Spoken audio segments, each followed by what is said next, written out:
آج سے پہلے ہم نے قرآن کب ہاتھ میں لیا تھا؟ سوچو. کچھ لوگ قرآن پڑھنا نہیں آتا. صوفیاء کرام ہمارے بزرگان دین فرماتے ہیں جس نے دنیا میں قرآن پڑھنا نہیں سیکھا وہ قیامت کے دن اندھا اٹھایا جائے گا. قرآن پڑھنا سیکھو.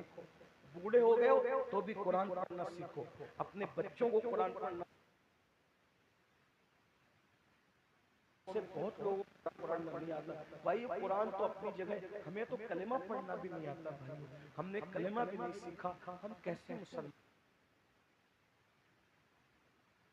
وہاں اعمال پوچھے جائیں گے, کوئی خاندان, کوئی ڈگری اور کوئی آپ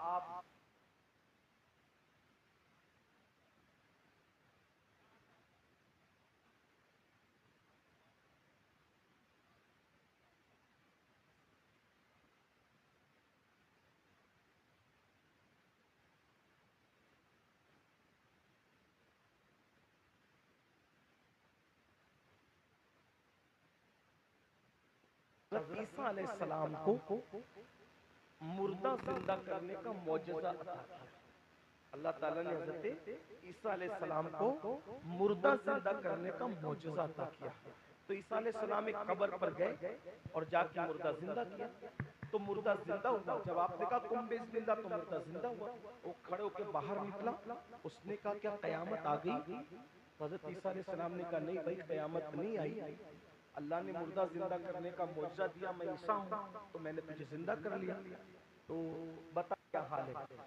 اب سنو غور سے, بہنیں بھی خاص طور سب لوگ غور سے سنو دھیان سے. کیا حال ہے قبر میں؟ اس نے کہا اے اللہ کے پیغمبر, میں بہت نیک آدمی ہوں, میں اپنی قوم کا بہت نیک آدمی ہوں, بڑا پرہیزگار متقی ہوں. حضرت صدیوں بیت گئے میرے انتقال کو, صدیوں بیت گئے, میں مر گیا اور آج آپ نے زندہ کیا. کہا بتا کیا اللہ نے سلوک کیا؟ کہا حضرت بہت نیک اور متقی ہونے کے بعد بھی ابھی تک میری مغفرت نہیں ہوئی, میری بخشش نہیں ہوئی.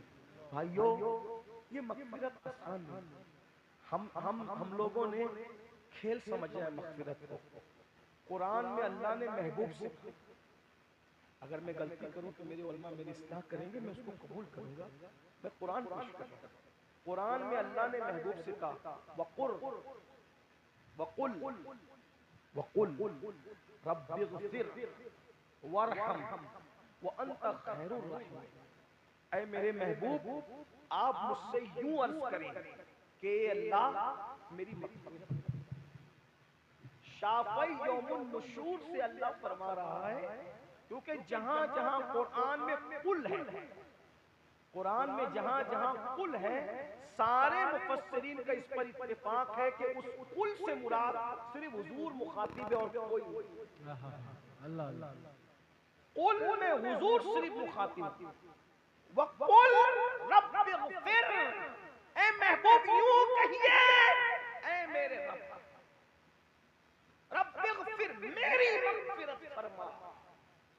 جو بخشے بخشائے ہیں, جن کے قدموں کا صدقہ جنت ہے, جو ہر گناہ سے پاک ہے, معصوم ہے, گناہ جس کے قریب سے کبھی گزر کر بھی نہیں گیا, خطا جس کے قریب سے کبھی گزر کر بھی نہیں گئی, تصور گناہ بھی کبھی گزر کر نہیں گیا.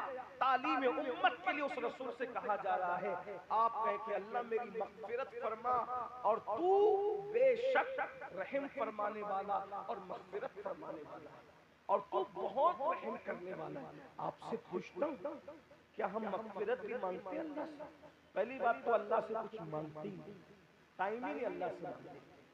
ہم سیاسی لیڈروں کے دروازے پہ بھکاری بن کر کے کھڑے, ہم سیٹوں کے دروازے پہ بھکاری بن کر کھڑے. کتنا نادان ہے انسان تو, بھکاریوں کے سامنے بھیک مانگ رہا ہے اور بادشاہ کے پاس نہیں آتا.